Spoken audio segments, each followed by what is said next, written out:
ഇതിപ്പോൾ ഏതാണ്ട് നമ്മൾക്ക് ആർക്കും സംശയമില്ലാത്ത കാര്യം. സമസ്തക്കും സുന്നിക്കും മുജാഹിദിനും ജമാഅത്തിനും തബ്ലീഗിനും ഒരാൾക്കും സംശയമില്ലാത്ത കാര്യമാണ് ഈ പറഞ്ഞത്.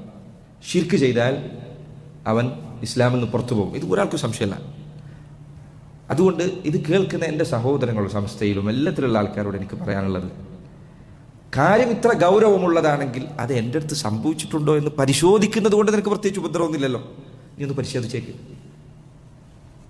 അത് മുജാഹിദ് അങ്ങനെ പറയും, മറ്റോൻ ഇങ്ങനെ പറയും, സെൽഫി ഇങ്ങനെ പറയും, ഇവരിങ്ങനെ പറയും, ആയിക്കോട്ടെ, പ്രശ്നമില്ല. പക്ഷെ ഒന്ന് പരിശോധിച്ചേക്ക്. ഖുർആനിൽ നീ ഒന്ന് വായിച്ചു നോക്കുന്നുണ്ട് ഈ ചെയ്യുന്ന പ്രവർത്തികൾക്ക് എന്തെങ്കിലും ഒരു തെളിവ് ഖുർആനിൽ എവിടെയെങ്കിലും ഉണ്ടോ? നീ ഒന്ന് ഉറപ്പുവരുത്തിയേക്ക്. ഉറപ്പുവരുത്തുന്നത് കൊണ്ട് നിനക്ക് എന്തെങ്കിലും ഉപദ്രവം സംഭവിക്കാനുണ്ടോ? ഉറപ്പുവരുത്തുന്നത് കൊണ്ട് ഒന്ന് പരീക്ഷിച്ച് ഉറപ്പുവരുത്തുന്നത് പ്രത്യേകിച്ച് തെറ്റൊന്നുമില്ലല്ലോ. നിനക്ക് ഉറപ്പുവരുത്താലോ നീ ചെയ്യുന്ന, നീ ജാറത്തിൽ പോകുന്നത്, നീ മൊഹിദ്ദീൻ ഷെയ്ഖെ കാക്കണേ എന്ന് പറയുന്നത്, മുഹമ്മദ് നബിയെ എൻ്റെ പ്രയാസങ്ങൾ നീക്കണേ എന്ന് പറയുന്നത്, അത് ഖുർആനിലുള്ള കാര്യമാണെങ്കിൽ നീ പഠിക്കണ്ട, നീ സമാധാനമായിട്ട് മരിച്ചോ. അതില്ലാത്തതാണെങ്കിൽ നിനക്ക് ഈ അപകടത്തിൽ നിന്ന് രക്ഷപ്പെടാലോ. നീ ഒന്ന് പരിശോധിച്ചേക്ക്. അതുകൊണ്ട് ഞാൻ വീണ്ടും വീണ്ടും പറയട്ടെ,